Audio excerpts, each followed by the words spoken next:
Hello, and welcome to the Morning Walk with Bill Corley.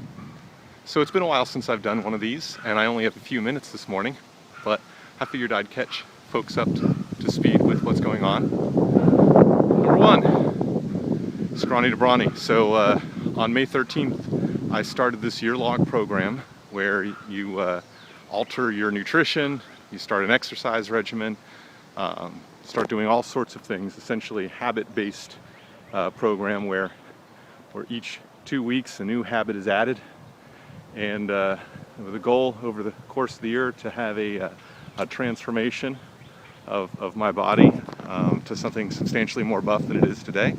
Although I have to say there's already some progress. I won't embarrass myself by saying what the numbers or weights were on the exercises initially when I began this, but I'm feeling pretty good these days.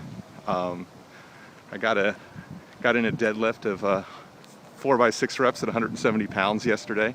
That felt pretty good. So I think progress is being made. I'll mention other numbers when they start to be not entirely embarrassing. But eating a lot more, that's one of the things with this. I guess, what's the saying? If the journey from scrawny to brawny passes through the land of fat pants. So I put on a little bit of weight, up to about 182 from a low of 168 about a month before I started this, really about 175 where I started. So I guess I put on about 7.5 pounds because, boy, they have me eating a lot of food. Before I started this, I was probably around 1,800 calories a day. Now I'm probably up to about 3,300 calories a day. So I guess after 6 weeks of eating 3,300 calories a day, the fact that I've only put on 7 pounds, probably not so bad. But it's good getting up earlier now at about 6 in the morning to be able to do this because, well, my home gym's in the garage and this is Texas, and the hour from about 7 to 8 is actually the coolest hour of the day. So I get myself up, have a protein shake, go on a brief walk to shake myself out, then do some foam roller work, a little dynamic warm up, and then 30 to 40 minutes of pretty intense exercising. I guess that's the thing that after, I guess now 6 weeks into this, I'm finally starting to get is the level of intensity that one has to be at in order to actually make any progress. I'm really making sure that every movement is explosive in its intensity. You really can't mail in these workouts, but I have to admit it's starting already to sort of affect my thinking about myself in those terms. Next topic. So for the past little bit over a year, I've been playing with Scott Carlin and Barry Welsh in this band called Space Cushion. About a year ago, Barry had twins, Bowen and Evelyn. After only a couple of weeks, he valiantly returned to playing with us, and we've had a number of gigs since then.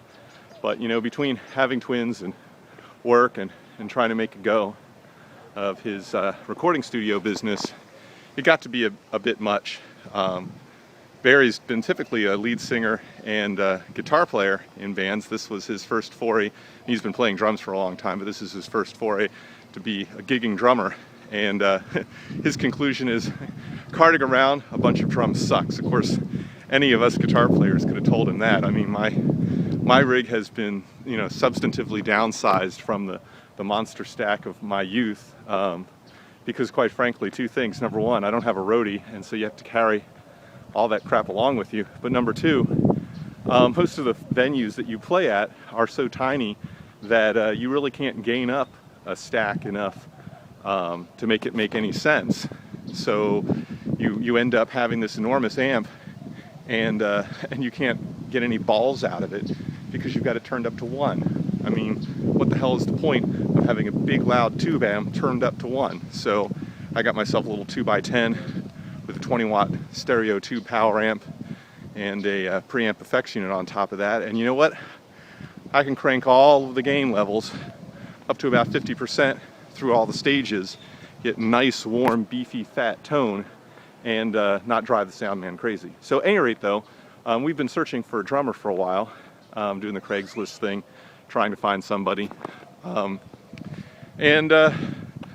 we found one, I think. So last Thursday, for the first time, Sean Ziegler came out and played with us, and boy's got the chops, what can I say?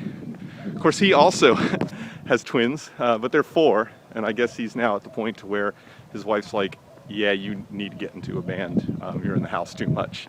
So yay wives who say that to their husbands. So we jammed out. I mean, he came well prepared with our covers. He hadn't played through any of our originals before, but we got through, I think, 4 of our originals that night. And really, after the second or third run through, I was like, hey, you know, this is rocking pretty good. So I know summer's a rough time with all the kids out. You know, Scott's got 2 children as well, so I have a feeling it'll probably be August before we play a show, but I'm pretty confident that we'll be ready to go by then. If we get in 3 or 4 more practices with this guy between now and the first show, I think we will acquit ourselves nicely. So good ad, liking that. Last item before I close this vlog down for today is, well, it's a little bit of a secret project for right now. It's going to involve me making 3 25-minute videos on, well, I guess what you call 8th grade science. You might say, why am I making 3 25-minute videos on 8th grade science? Well, they're an audition, and I'll say more about that when I know what the results are. So, scrawny brawny yay, new drummer yay, auditioning for something new yay. So there's 3 things on the list, and I'm out. So have a great day and be kind to one another. Bye.